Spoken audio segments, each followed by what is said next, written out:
recordings, and you will have to answer questions on what you hear.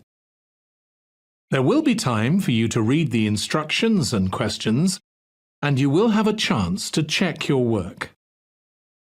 All the recordings will be played once only. The test is in 4 parts. At the end of the test, you will be given 10 minutes to transfer your answers to the answer sheet. Now turn to Part 1.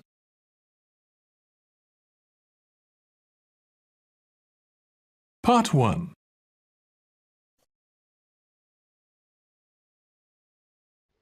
You will hear a conversation between a student looking for a host family and a housing advisor. First, you have some time to look at questions 1 to 5.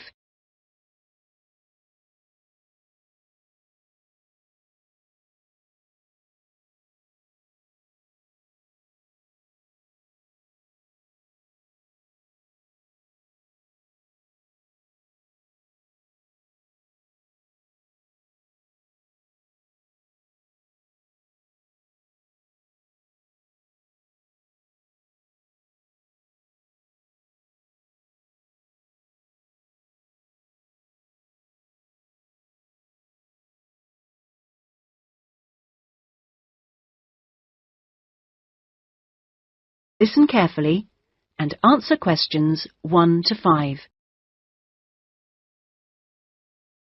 Good morning. How can I help you? Good morning. I understand you help fix up students with host families. That's right. Are you interested in... Yes. Well, please sit down and I'll just take a few details. Thank you. Right. Now, what name is it? Jenny Chan. Can you spell that, please? Yes. Jenny-Chan.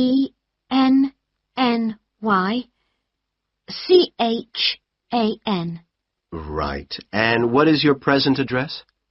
Seaview Guest House, 14 Hill Road. Okay. And do you know the phone number there? Yes, I have it here. 2237-676. But I'm only there after about 7 p.m. So when would be the best time to catch you? I suppose between 9 and, let me see, past, before I leave for the college. Great. And can I ask you your age? I've just had my 19th birthday. And how long would you want to stay with the host family? I'm planning on staying a year, but at the moment I'm definitely here for 4 months only. I have to get an extension to my permit. You're working on it? Mm. Fine. And what will be your occupation while you're in the UK?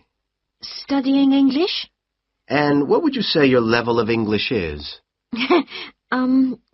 Good, I think. I'd like to say advanced, but my written work is below the level of my spoken, so I suppose it's intermediate. Certainly your spoken English is advanced. Anyway, which area do you think you would prefer? Well, I'm studying right in the centre, but I'd really like to live in the northwest. That shouldn't be a great problem. We usually have lots of families up there. Before you hear the rest of the conversation, you have some time to look at questions 6 to 10.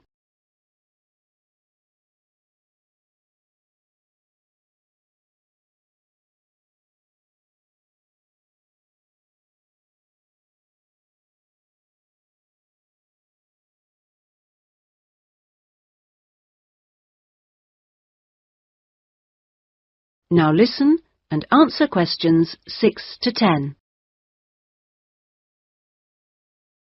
And do you have any particular requirements for diet? Well, I'm nearly a vegetarian. Not quite. Shall I say you are? It's probably easier that way. That would be best. Anything about your actual room? I would prefer my own facilities. En suite, is that right? Mm-hmm. And also, if it's possible, a TV. And I'd also like the house to have a real garden, rather than just a yard. Somewhere I could sit and be peaceful. Is that all? Well, I'm really serious about improving my English, so I'd prefer to be the only guest, if that's possible. No other guests. Yes, you get more practice that way. Anyway, obviously, all this is partly dependent on how much you're willing to pay. What did you have in mind? I was thinking in terms of about 60 to 80 pounds a week, but I'd go up to 100 if it was something special. Well, I don't think we'd have any problems finding something for you. Oh, good. And when would you want it for? I'd like to move in approximately 2 weeks. Let me see, it's the 10th today, so if we go for the Monday, it's the 23rd of March. Yes. Right. Good, and if I could ask one last question.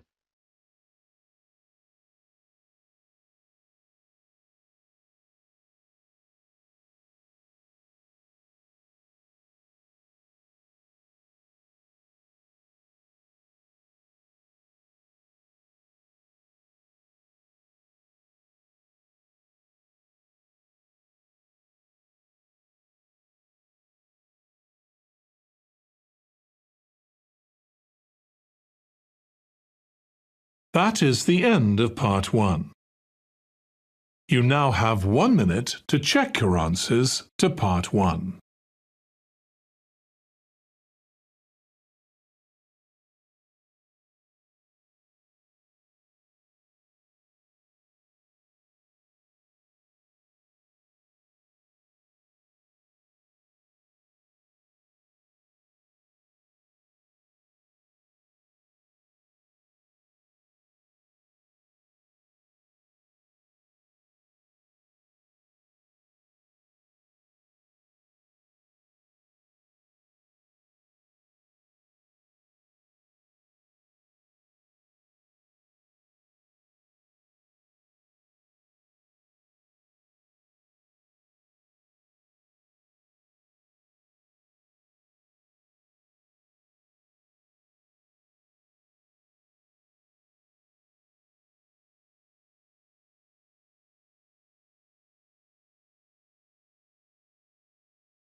Part 2.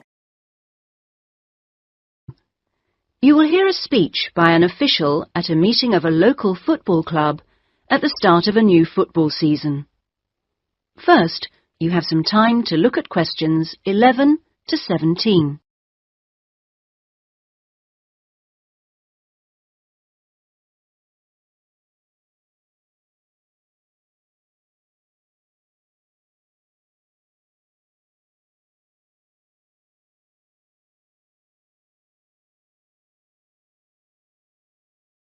Now listen carefully and answer questions 11 to 17. Good evening, everyone, and thank you for coming to the soccer club meeting. It's good to see so many parents and children here tonight, and I know you're looking forward to a great football season. Now, I'd like to take a few minutes to tell you about some changes to the soccer club for the coming season. Now, this season, we'll be playing all our matches for both the junior and senior competitions at Kings Park, instead of Royal Park, which was used last season. Now, for meetings, we're going to use the clubhouse in Kings Park, and the next meeting will be held in the clubhouse on the 2nd of July. As usual, we hope to begin the season with a picnic next Saturday at the clubhouse. Please try and come to the picnic, as it's always good fun. The last week of the season, we usually have a dinner and presentation of prizes to the players, and more information about this will be given to you later in the season. This season, we have more teams than ever. We hope to have 10 teams instead of 5 in the junior competition, and they will play on Saturday mornings beginning at 8:30 a.m. Training sessions will be held in Kings Park on Wednesday afternoons for the juniors, and they will be wearing red shirts again this year. In the senior competition, there will be 4 teams, same as last year, and their games will be played on Saturday afternoons starting at 2:30 it will be at a 2 o'clock start, and the training session for seniors is planned for Sunday afternoons. Before you hear the rest of the speech, you have some time to look at questions 18 to 20.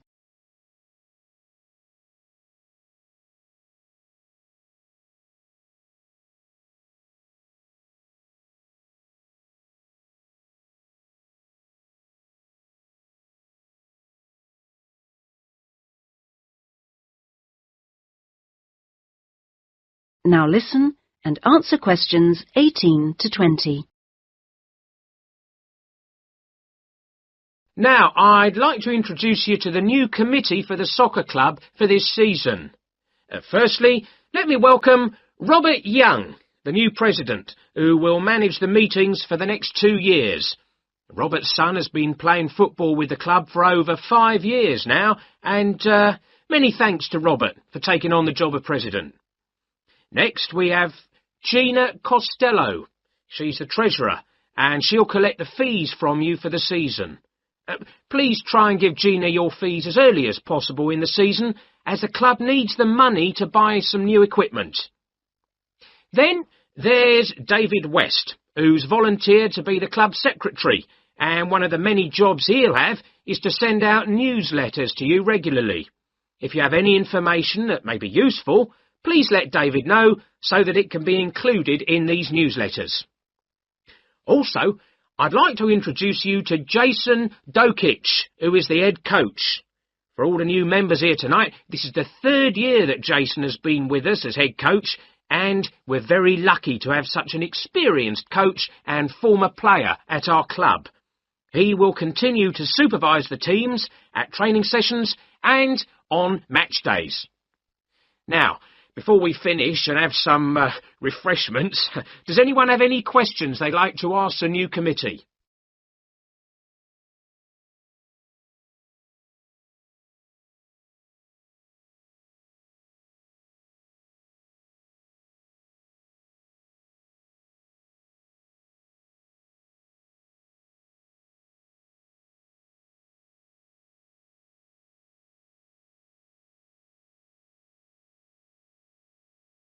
That is the end of part 2. You now have 30 seconds to check your answers to part 2.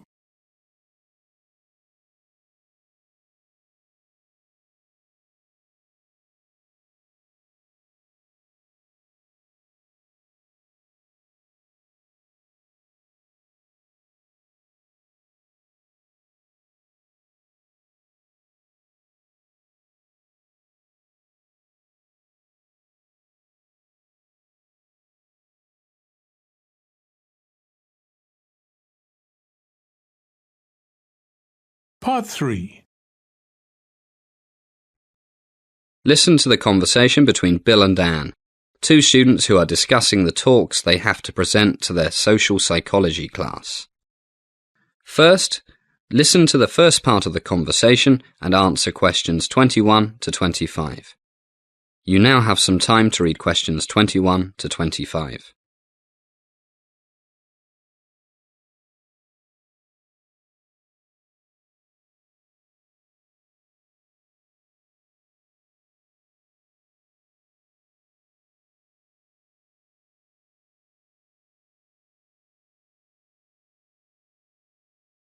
Hi, Anne. How's it going? I'm going mad. I haven't even started preparing my talk for tomorrow's political science class. Me neither. I've been so busy looking after my mum. She's still ill. Yeah. The doctor says I should get someone to do all her cooking and cleaning for another week or so, but we can't afford to employ someone to help her. The neighbours are all too busy. It's not that I'm too busy with my other classes. That's really tough. I've got no excuses for not being prepared. Too much time playing computer games. How many times have I told you? I know, but at least I've got a topic. Which is? Well, it's about an experiment in Los Angeles, I think, that I read about in social studies at high school. It's about how wearing a uniform can change people's personalities. This professor got a lot of his students to agree to take part in an experiment during the summer vacation, but he wouldn't tell them anything about it. As the conversation continues, please answer questions 26 to 30. You now have some time to read questions 26 to 30.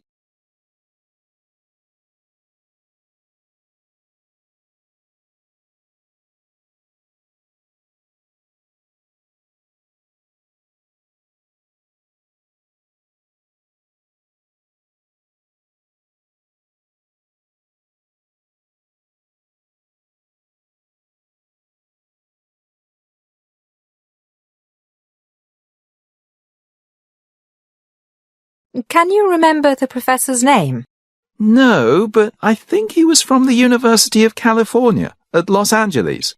Well, at least you've got the most important thing, a topic. I haven't even got that. So, what happened in this experiment? Well, the prof got the local police to cooperate. One night, they went to about 20 students and arrested them. Poor guys didn't have a clue what for.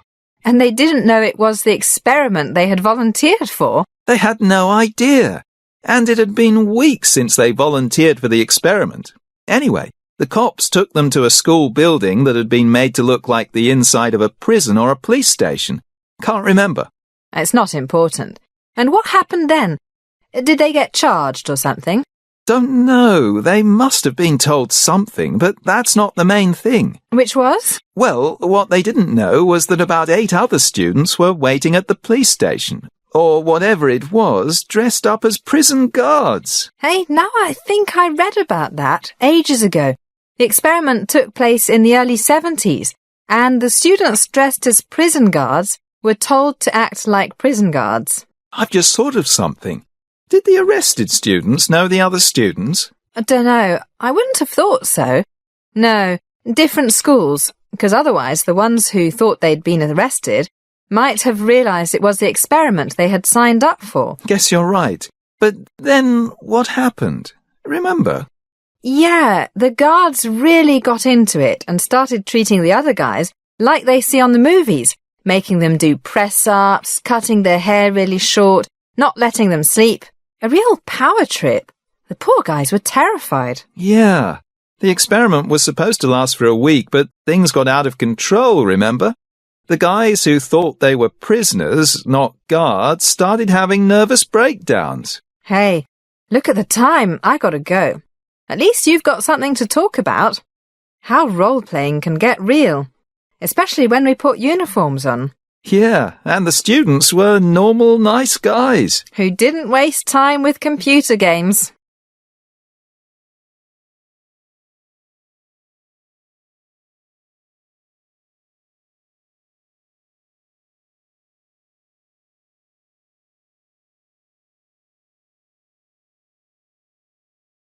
That is the end of part 3. You now have 30 seconds to check your answers to part 3.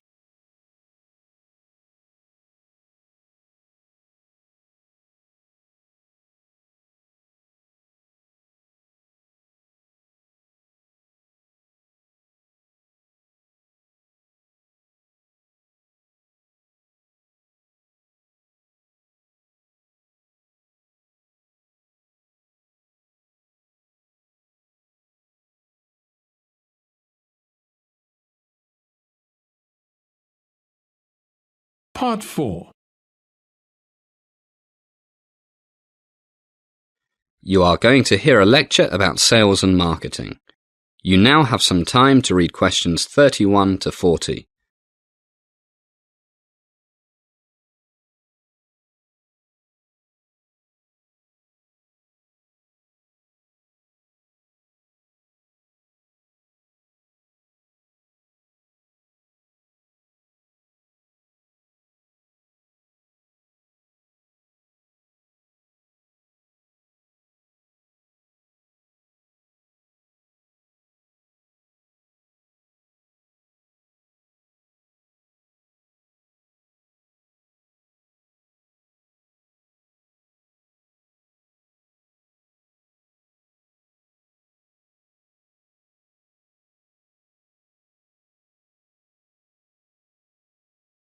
Good evening, and welcome to the second class of our Sales and Marketing course. Tonight, and in the next few weeks, I'll be talking about advertising. To be specific, about different types of advertising, different types of message, all of which, of course, are supposed to make your company, or your organization, the government perhaps, more successful. Now, please note that I'm not, at this stage, going to talk about advertising media. There are various choices here: radio, newspapers, television, billboards, magazines, and, of course, the Internet. It's almost impossible to go into Google or Yahoo or whatever and not find adverts on almost every page. But we'll talk about the various choices of media later. First, I will stress one thing.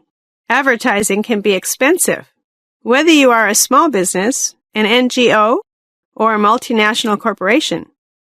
So it's very important that what you spend on advertising is money well spent, money that achieves your objectives, whatever they might be.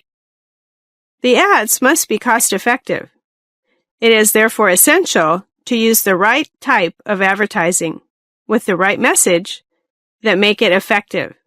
There are several types of advertising, aiming to promote one, sometimes more, of the following things: brand name, company image, a product, a service rather than a product, or a group, like a manufacturers association or a cooperative. Can you think of anything else? Right, you might want to make people look after their health better and associate your company with things that can help them do this. But the common aim is that the advertiser wants to change or reinforce people's attitudes and perceptions, and in most cases, their behavior, maybe their buying habits. Which type you choose depends on your objectives. All clear so far? Good. Okay, let's look at a very common type, advertising designed to promote a brand name. If you go out to buy many types of product, toothpaste, detergent, cheese, how many of you think of the name of the company that made it? Right, you don't usually think of Procter & Gamble when you buy the company's Tide laundry detergent, or Cascade dishwashing powder, or the Kraft Company when you buy Philadelphia cream cheese. That's right, Philadelphia cream cheese is a registered brand name. In fact, the name of the company, Kraft, is hardly noticeable on the package. The point is that these companies have successfully promoted the name of various products, and consumers buy these products primarily because they recognize the brand name and may not even know the name of the company that makes it. So, advertising to promote a brand name is designed to create and keep strong image in the customer's mind of the product, not the company. For example, would you buy Shell? You know, the big oil company. Would you buy Shell beer? It's a famous company, but probably not. Imagine. But what if Shell had bought a brewery and marketed a beer they called Granddad's Old Ale? You can bet that the word Shell Oil Company would be in the smallest print possible and would never be mentioned in Granddad's Old Ale advertising.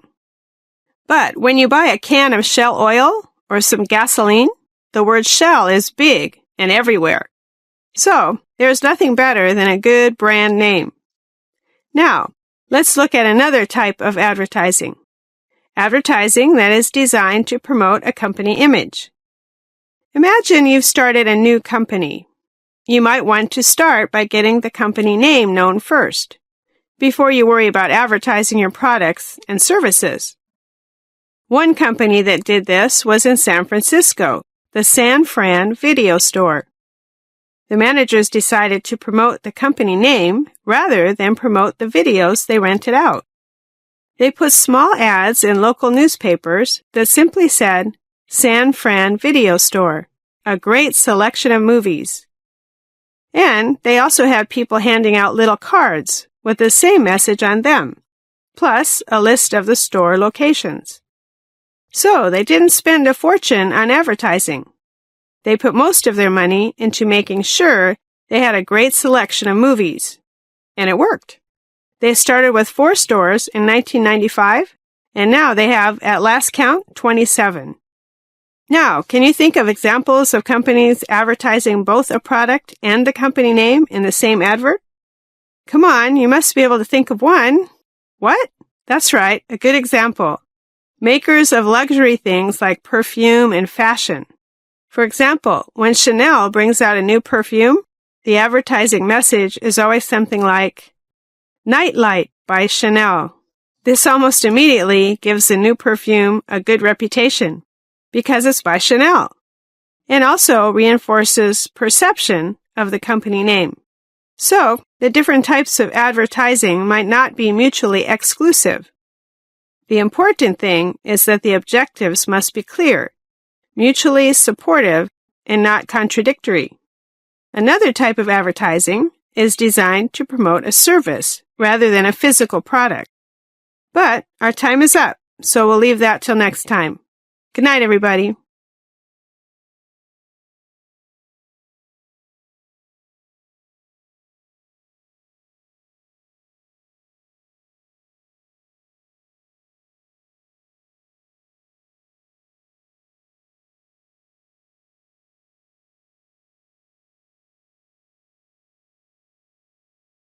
That is the end of Part 4.